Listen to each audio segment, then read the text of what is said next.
오늘 하신 말씀은 지난주에 이어서 다시 한번 마태복음 16장 21절부터 28절까지를 다시 한번 보도록 하겠습니다. 하나님의 말씀 생명의 양식 신약성경 28쪽 마태복음 16장 21절을 제가 읽습니다.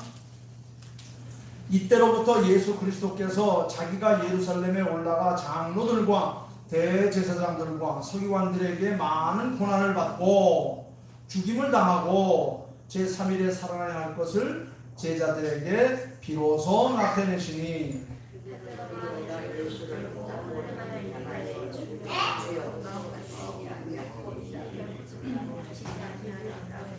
예수께서 돌이키시며 베드로에게 이르시되 사탄아 내 뒤로 물러가라. 너는 나를 넘어지게 하는 자로다. 네가 하나님의 일을 생각하지 아니하고 도리어 사람의 일을 생각하는도다 하시고 예수께서 제자들에게 이르시되 언제 나를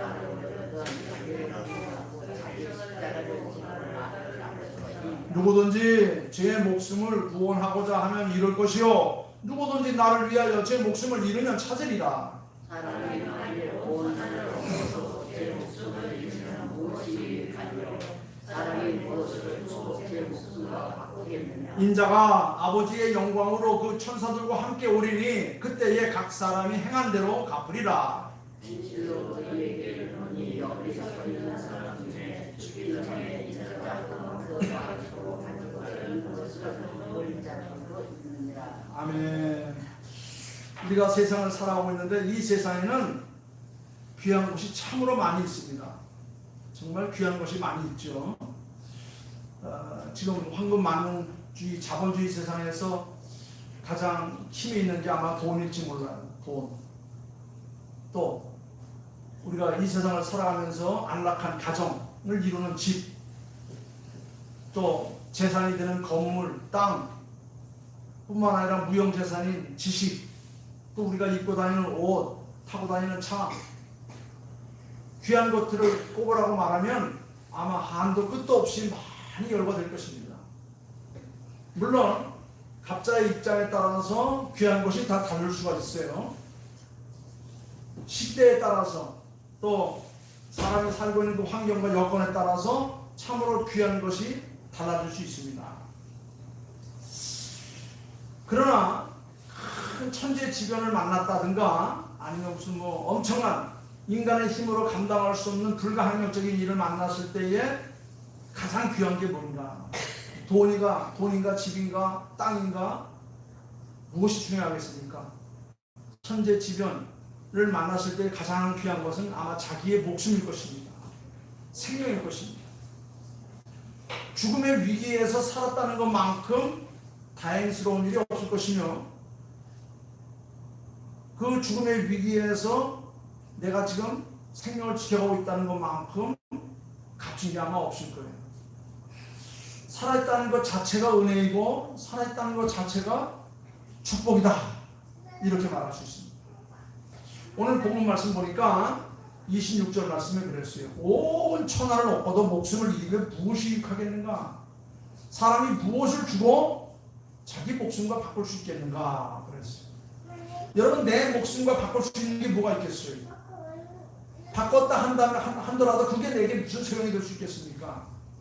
땅, 돈, 명예, 건물, 지혜, 지식, 여러분 목숨보다 귀한 건 아마 없을 것입니다. 목숨이 있을 때에 다른 것들이 필요한 것이고 내 목숨이 있을 때에 가치가 있는 거예요. 여러분 1이라는 숫자, 1이라고 하는 숫자 있죠? 이 1이라는 숫자가 앞에 있어야 뒤에 0이 붙으면 붙을수록 그 1의 가치가 점점 더 커지는 거예요. 그러나 아무리 0이 많아도 앞에 1이 없으면 그건 무해예요. 아무것도 쓸모가 없는 겁니다. 저는 오늘 이 말씀을 통해서 우리 주님께서 이제 비로소 당신이 이 땅에 오셔서 행할 일들이 무엇인가 지난 주일날 내가 자세히 설명했기 때문에 부연해서 말씀드리지 않지만 주님께서 이 땅에 오셔서 우리에게 강조하신 것이 뭐냐면 목숨이다 그랬어요. 생명이다 그랬어요. 무엇보다도 귀한 이 목숨을 구원하는 이 축복, 이 복을 너희들이 감당하라. 이 받으라. 내 목숨이 얼마만큼 소중한 것인가 하는 것을 우리가 깨닫고 그 목숨을 구하는 것은 어떻게 하는 것인가 한번 보도록 하겠습니다. 자, 오늘 예수님께서 지난 주일날 그 예수님께서 예수님 나는 누구 너는 너희는 나를 누구라고 하느냐라고 말할 때 베드로가 주는 그리스도시요 살아계신 하나님의 아들입니다라는 말을 듣고 예수님께서 이제는 내가 가르친 바가 많이 이제 전파되었구나. 그래서 비로소 이제부터는 메시아로서 어떤 일을 행해야 하는지를 저들에게 보여되겠다. 이제 내가 예루살렘에 올라가서 장로들과 대제사장과 서기관들의 고난을 받고 죽임을 당하고 제3일에 다시 살아나서 너희들의 목숨을 구하는 일을 보일 것이다. 이런 말을 하자 베드로가 무슨 말씀입니까? 그런 일이 일어날 수 없습니다 라고 말할 때 예수님께서 하신 말씀이 사탄아 내 뒤로 물러가라. 네가 하나님의 일과 사람의 일을 구별할 줄 모르는구나.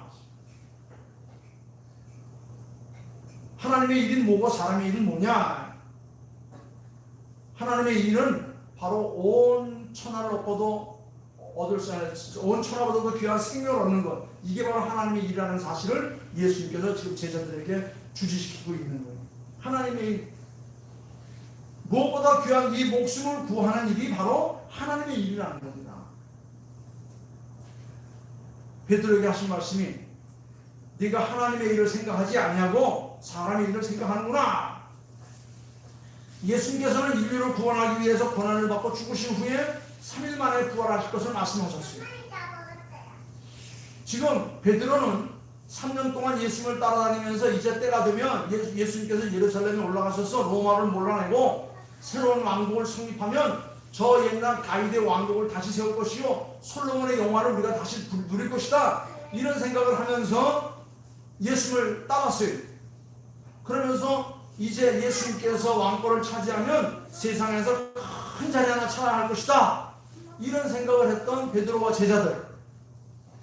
그가 예수님을 붙잡고 예수님 지금 무슨 말씀하시는 겁니까? 고난을 받다니요, 십자가를 지신다니요, 죽으신다니요. 그 무슨 말입니까? 절대로 주님에게는 그런 일이 일어나지 않을 것입니다. 그럴 때 예수님께서 베드로를 향해서 하시는 말씀이 사탄아 뒤로 물러가라. 그러면서 예수님께서 하신 말씀이 네가 바로 나를 넘어지게 하는 자로구나. 네가 바로 하나님의 일을 생각하지 않고 세상 일로만 빠져있는 자로구나 하시면서 책망하셨어요. 사랑하는 제자에게 사탄이라고 말씀하셨으니 얼마나 심한 욕을 하셨겠습니까? 저주에 가까운 그런 말씀을 지금 예수님께서 하신 겁니다. 왜 그랬습니까? 하나님의 일을 생각하지 아니하고 사람의 일을 먼저 생각하면 그건 사탄이 되는 것이고 주님을 무너뜨리는 것이고 하나님의 일을 방해하는 자가 되는 것이기 때문이다. 예수님께서 말씀하셨어요. 사람이 사탄의 도구가 되면 안 된다는 겁니다. 특별히 하나님 앞에 부름받아서 영원한 천국 백성이 되고 하나님의 나라를 위해서 귀하게 쓰임받아야 될 자가 하나님의 일을 그르치면서 사탄의 돕자가 된다고 한다면 그거는 안 될 일이다.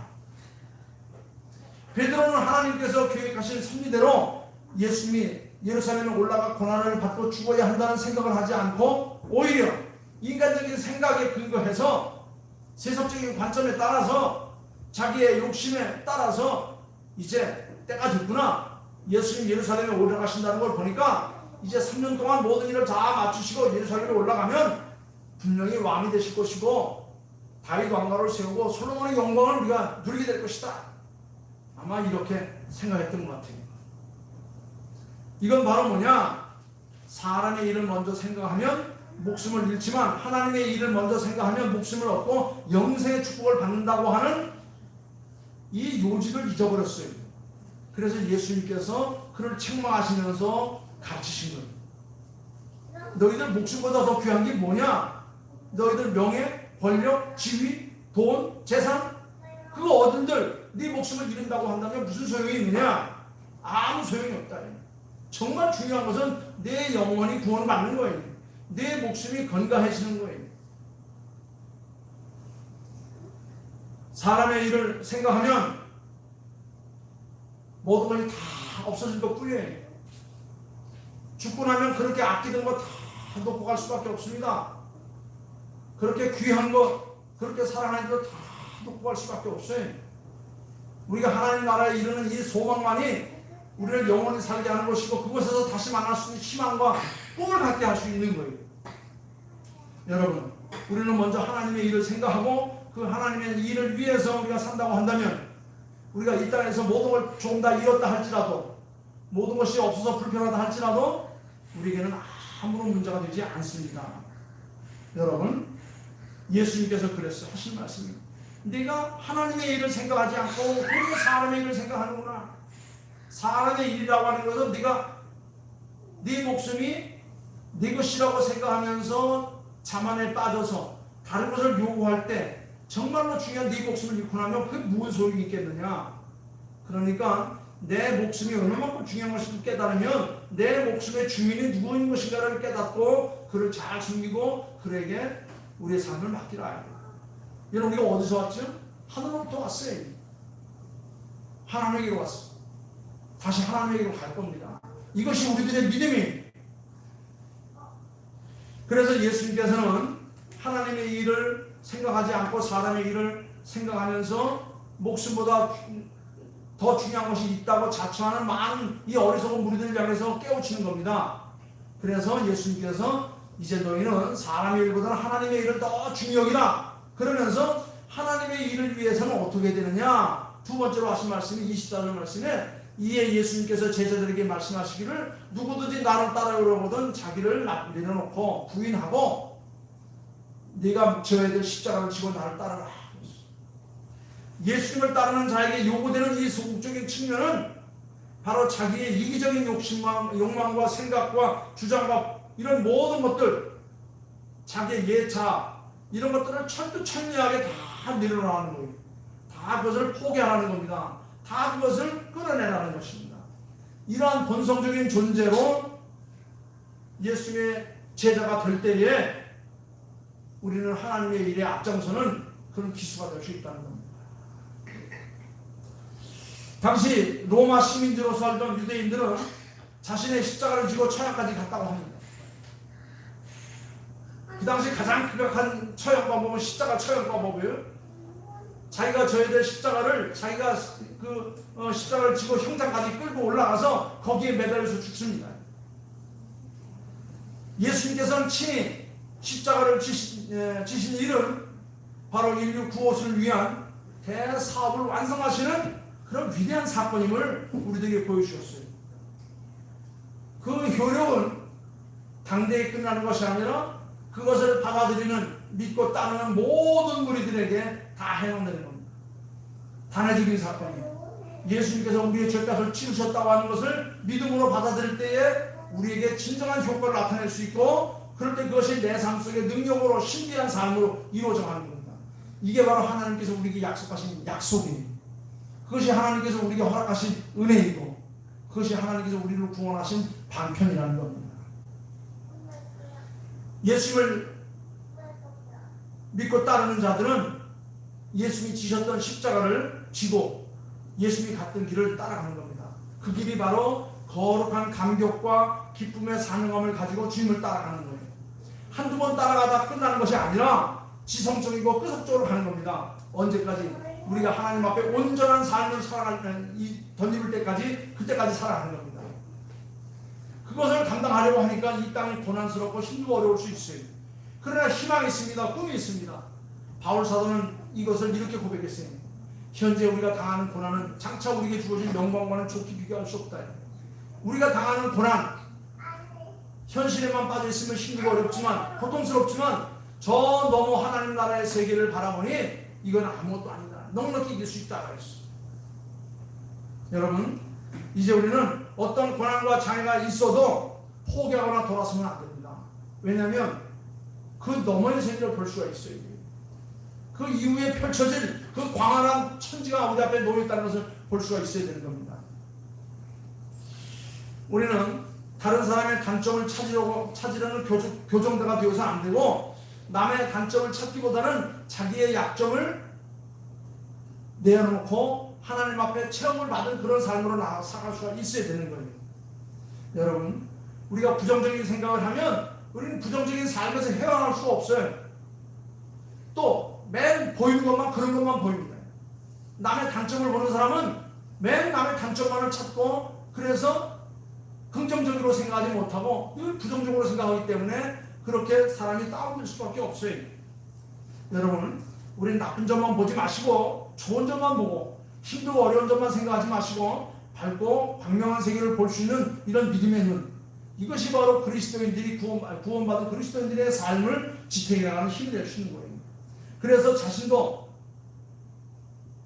그런 나쁜 면이 있는가 살피면서 오히려 그것을 내려놓고 더 좋은 면을 받아들이고 그래서 그것으로 다른 사람에게 선한 영향력을 미쳐서 우리가 서로가 붙들어주고 세워주면서 천성을 향해 갈 수 있는 그런 미소들이 되어야 되는 거예요. 여러분, 우리는 다른 사람의 좋은 면, 아름다운 면을 보려고 노력해야 됩니다. 그 사람의 진가를 찾으려고 애쓸 때에 바로 내 삶 속에 아름다운 진가가 나타날 수 있고 이것이 다른 사람에게 선한 영향력으로 펼쳐질 수 있는 거예요. 그게 바로 뭐냐?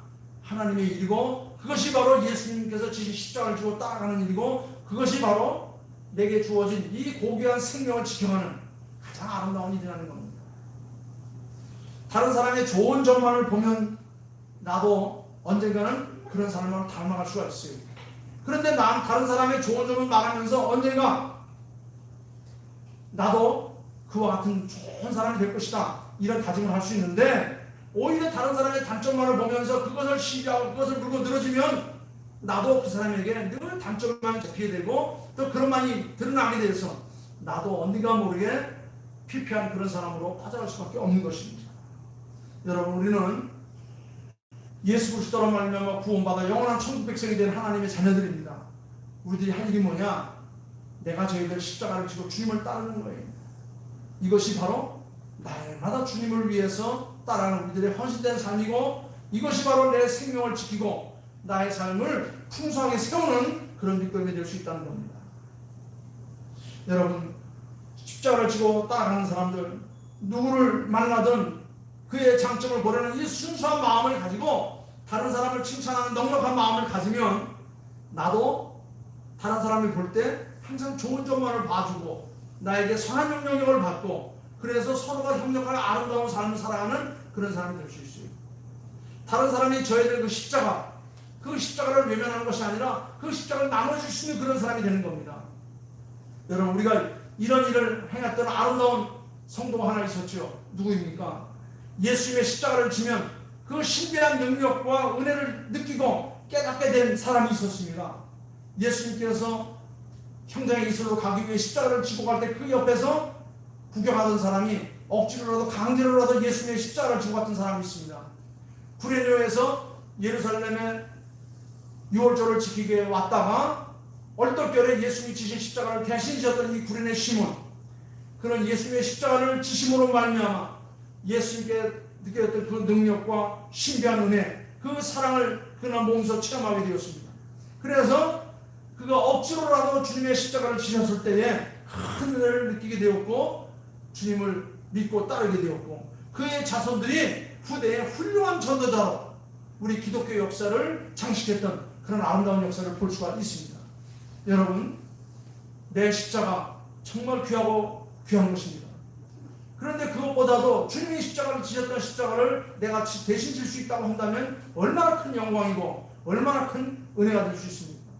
그래서 주님께서는 하신 말씀이 너희는 나를 따라가려면 내 십자가를 지고 나를 쫓으라 그랬습니다. 여러분, 누구에게나 하늘이 주신 십자가가 있습니다. 그 십자가를 버리거나 끌고 다니는 것이 아닙니다. 그 십자가는 지고 가는 것입니다. 십자가를 질 때 주께서 함께 하심으로 말미암아 놀라운 능력이 내 삶 속에 스며들 것이고 구원의 역사가 일어날 것이며 신비한 은혜를 체험하는 그런 삶이 되게 될 것입니다. 그리고 그 십자가를 질 때에 나뿐만 아니라 다른 사람의 목숨도 구원할 수 있고 영생의 삶으로 길을 인도할 수가 있는 겁니다.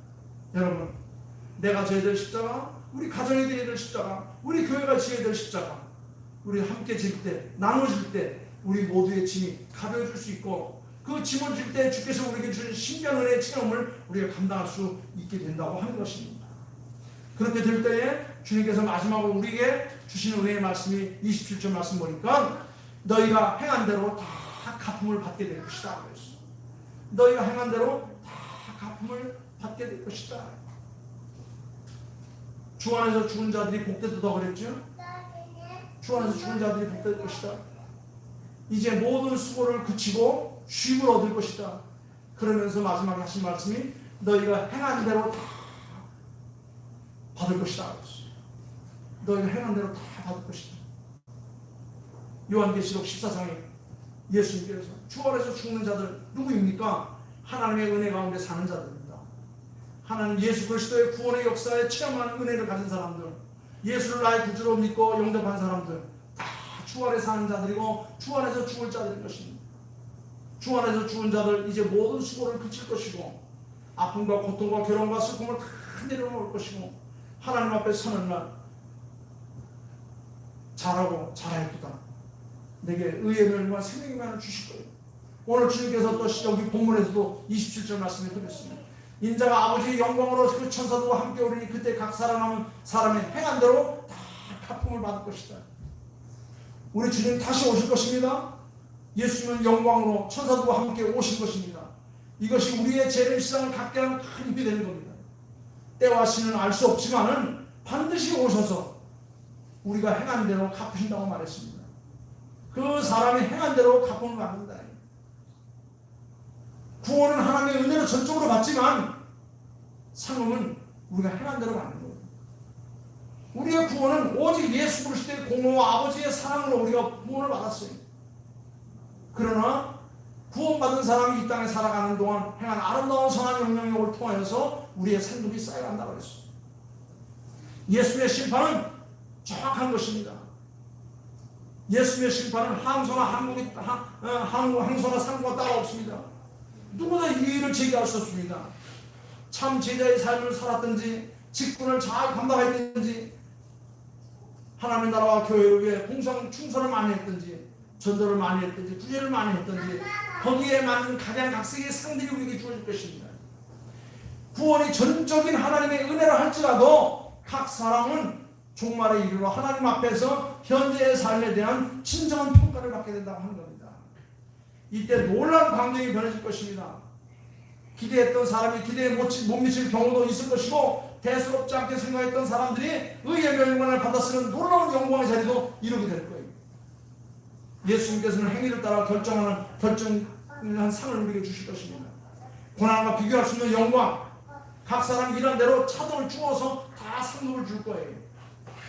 반드시 있을 그 순간을 생각하면서 우리는 충성을 다해 하나님의 나라와 교회를 위해서 힘써 일하는 일꾼들이 다 되기를 주님의 이름으로 축원하는 것입니다. 오늘 주신 이 말씀 속에 주님께서 우리에게 허락하신 말씀이 무엇인가? 제가 지난 주일에 말씀드렸어요. 예수님의 생애에 있어서 분수령은 바로 이 마태복음 16장 21절부터입니다.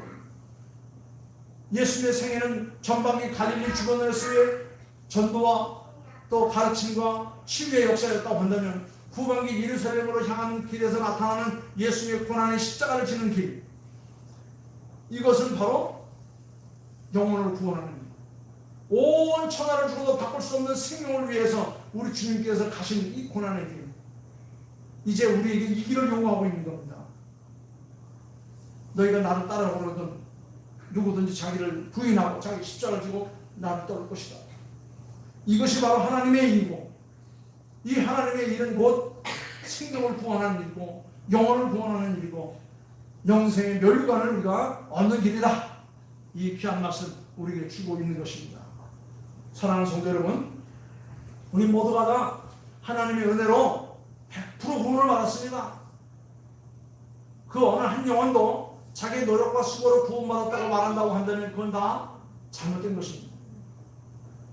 하나님의 지극한 사랑과 우리 주 예수 그리스도의 그 피공로로 말미암아 우리가 죄값을 치르고 구원받은 하나님의 백성이 되었습니다. 이제 구원받은 하나님의 백성들이 할 수 있는 일이 바로 뭐냐? 자기 십자가를 지고 주님을 따르는 일이에요. 그러면서 죽어져가는 수많은 어리석은 영혼들을 구원하는 일인 것입니다. 목숨보다 귀한 게 뭐가 있겠습니까? 목숨보다 가치 있는 게 뭐가 있겠습니까? 우리가 이 일을 위해서 부름받았음을 생각하면서 구원받은 성도는 더 선한 영향력을 끼치며 하나님의 나라와 교회를 위해 전진하는 저와 여러분들 다 될 수 있기를 주의 이름으로 축원하는 것입니다. 이 세 번째 이 행함에 따른 삶과 멸관, 그것이 바로 현재 고난을 이길 수 있는 힘이 되는 거예요. 하나님의 기쁨과 영광과 이런 성교와 목적을 이루어 살아가는 삶이 바로 영혼을 구원하는 일이고 영원한 천국을 보장받는 일이고 우리의 삶의 진정한 가치를 세우는 일이다. 여러분들에게 주신 선물로 하시고 또 한 주간 믿음으로 승리하는 저와 여러분의 삶이 될 수 있기를 주님의 이름으로 축원합니다. 기도하겠습니다. 아버지 하나님 감사합니다. 주님께서 우리에게 귀한 말씀을 주셨습니다. 온 천을 갖고도 네 목숨을 잃으면 무엇이 중요하겠는가? 세상에 많은 사람들은 보잘것 없는 것에 가치를 두며 그것에 목숨을 걸고 살아가고 있사옵니다. 아버지 하나님 귀한 것이 많이 있습니다. 그러나 진정 귀한 것이 무엇인지를 깨닫지 못하고 살아가는 어리석은 영혼들 주님 불쌍히 여기시옵시고 오직 우리의 목숨을 위해서 당신의 거룩한 삶을 아낌없이 쏟아부었던 우리 주님을 따라가는 그래서 하나님의 일을 생각하며 주님이 지셨던 십자가를 따르는 저희들 그래서 이 땅에서도 또 영원한 천국에서도 우리의 생명이 이어져가고 있음을 기억하는 아름다운 성도들 다 될 수 있도록 도와주셔서 우리는 하나님의 은혜로 100% 구원받은 하나님의 자녀들입니다. 이제 구원받은 성도들이 행할 수 있는 일은 바로 목숨을 구원하는 일에 우리의 삶을 아낌없이 들여서 그 영혼들을 구원하는 일입니다. 이 일을 위해서 주님께서 십자가를 지셨듯이 우리도 주님의 십자가를 함께 나눠주며 영혼을 구원하는 일에 저희들이 앞장서게 하여 주시옵소서. 모든 말씀을 감사하며 우리의 목숨을 위해서 당신의 거룩한 삶을 아낌없이 내놓으신 우리 주 예수 그리스도를 받도록 감사하며 간절히 기도하옵나이다. 아멘. 아멘.